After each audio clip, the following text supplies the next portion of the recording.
Ugandan President Yoweri Museveni has signed the country's controversial anti-gay bill into law. The bill prohibits same-sex relations and calls for harsh punishment, including the death penalty. This has caused widespread outrage around the world. Let's get your reaction to the story now with human rights activist from Truth to LGBTQ, Stephen Kabuye, joins us live from Kampala this morning. Stephen, it's good to talk to you. Thanks very much indeed for coming on. I imagine many people are now reaching out to advocacy groups, including yours, for help on what to do next.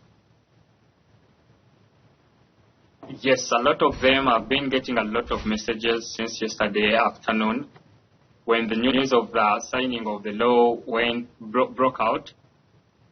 I'm having a lot of people that are in fear, people that have been looking up to me because of my voice, because of the work I've been doing in the community. First of all, they are in fear because of their lives. Second of all, they are in fear because of my life too. Because they're like, Steve, right now the bill criminalizes you because of promotion. You've been our voice.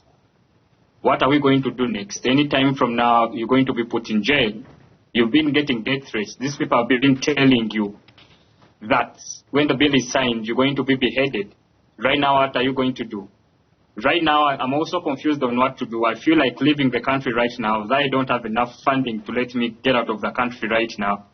But still, I'm worried about the innocent ones. The innocent one that our government is scapegoating right now, saying that they should be put in prison for life imprisonment. They should be put to death because they are consenting adults that are homosexuals and having HIV/AIDS. Our government is using the narrative that it's protecting our culture, protecting religion against Western influence. But the religion they are protecting was brought to Africa by white people. I also get bothered about that narrative. They are saying they are protecting our children.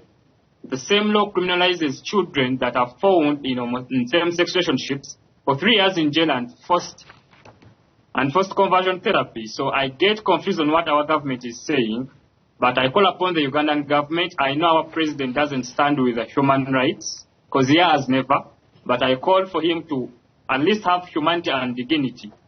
I call upon our homophobic Ugandans that have come on rampage since the bill was signed into law to come and attack us directly, sending us emails, giving us calls, coming online and telling us the moment they get to us they are going to behead us, coming online and telling us they know the locations of our organizations, they are going to come and ban us inside alive. I call for them to have love and humanity for their own Africans. We can't fight against white supremacy. We can't fight against racism and apartheid and start on the other hand, hunting our fellow Africans because they love different, because they are two consenting adults. Stephen, I imagine that this is a risk you're taking this morning, even speaking to us. You're in Kampala, and there is in this bill contained a line that says there's a 20-year sentence. The bill allows for a 20-year sentence for promoting homosexuality, which of course would criminalize the work that you and other advocates do. Yes. That's why we are standing together to oppose this bill. I'm calling upon our allies and friends. I'm calling upon our international journalists, our international media houses. Right now, our media houses are censored. They are in fear because their certificates will be revoked and given a fine of almost like 1 billion Ugandan shillings, according to the law. They are in fear to talk about these human atrocities, these crimes against humanity that are right now are going to happen to our community. I call upon you, and I'm really grateful that you people are coming out to air our voices. Right now, what I'm doing right now, if I'm arrested, I'll be put to jail for 20 years. But we need our voices. We need these voices to keep going through. We need to make sure we protect our LGBTQ plus activists and organizations, because we need these voices tomorrow. We need these voices to fight for our rights and equality. We need these voices to show the world that really LGBTQ plus people in Uganda exist and they are not pedophiles, or they are not a threat to religion, they are not a threat to African culture, they are not a threat to our governments, as they insist. We are not a threat to humanity, as they said. As our legislation said last time when they were repassing the bill the second time, that we are a threat to humanity. We are a threat to procreation. I myself, yesterday, I was talking to someone, I was talking in a Twitter space, and I was asking them, really, if we are a threat to procreation, South Africa itself, by 1996, it had legalized homosexuality. Ugandan population isn't even in a quarter of South Africa's population. So you're telling us we are a threat to humanity? Seriously? Yet we have countries with 30 years plus of legalized homosexuality, and they have a high population in Africa. So we have to stand against this white supremacist propaganda that is being moved around in East Africa, that we are a threat to procreation, that we are a threat to humanity, that we are a threat to children. This is propaganda got from the US. We have evidence. We have Tim Kruta, the head of the family in Uganda. They are the ones they're the ones responsible for the National Prayer Breakfast celebration in Uganda. Pastor Semper himself said it in the parliamentary committee that was revealing the bill, that they've been defending the family all the time. The family has been right, which means Tim Kruta is involved in this bill. We saw Sarah Slater, the head of the International Family Watch, taking pictures with the First Lady after the African Interparliamentary sitting that happened in Entebbe, Uganda. From that day, a Kenyan legislature, that's Peter Kalma, represented the same bill with the same similarities with that of Uganda in the Kenyan parliament. So these people are promoting their anti-gay propaganda. They are moving this anti-gay propaganda to say that we need to be killed, kill all the gays need to be killed, imprison the gays. This propaganda has to be stopped. And I'd like us to look into the genocide that is coming up in East Africa. The LGBTQ plus genocide that is coming on. Yeah. Hundreds of LGBTQ plus people now reportedly fleeing the country. Many say that they face rejection from their families now. They face rejection at work, discrimination at work, and worse still, mob justice on the streets. Yes.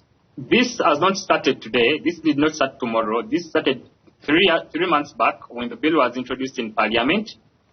Our legislators have been coming out openly to say that we have to erase the gays from Uganda.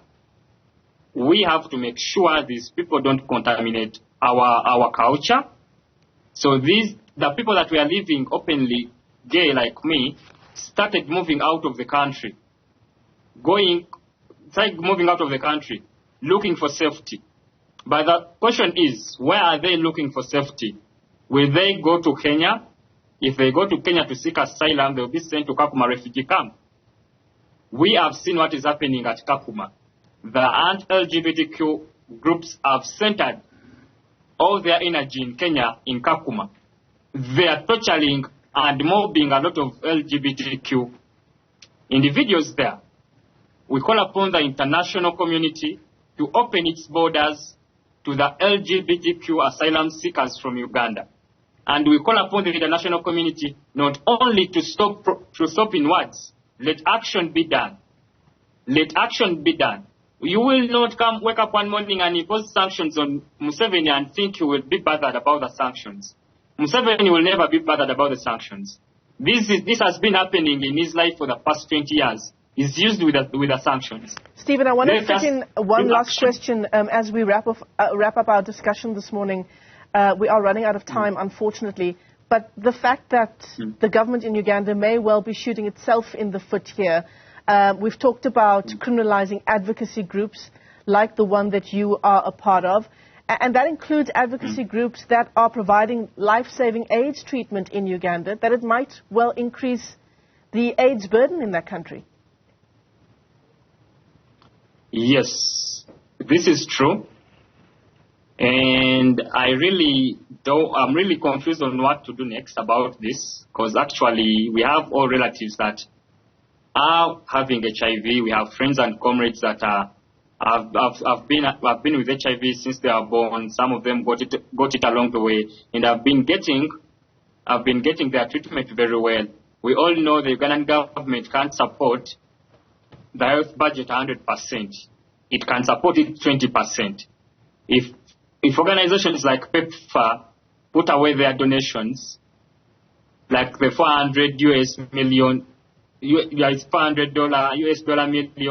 funding it has been giving our community, if the EU stops giving the donations, if different European countries stop giving in donations, really worried about the fight to end HIV/AIDS by 2030, and it will really be a very bigger problem to end HIV/AIDS by 2030.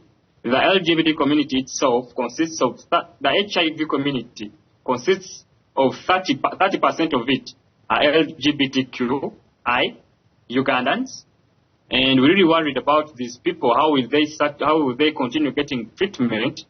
Because we've been seeing stigma all over. Stigma started all over, from the medical doctors themselves, from the government officials themselves, all telling different hospitals not to treat the gay people, don't give them our health activities. They don't deserve to be given our medication. So we're really worried about what will happen next.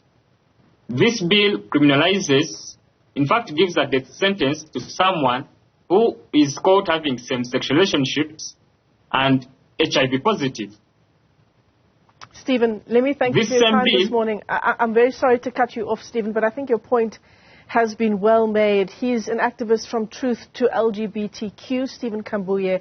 In fact, he takes a huge risk speaking to us this morning from Kampala. And, of course, among the many concerns around this new anti-gay bill in Uganda is it comes as a number of other African countries, including Kenya and Ghana, consider passing similar, if not even stricter, legislation. Stephen, let me thank you for speaking to us.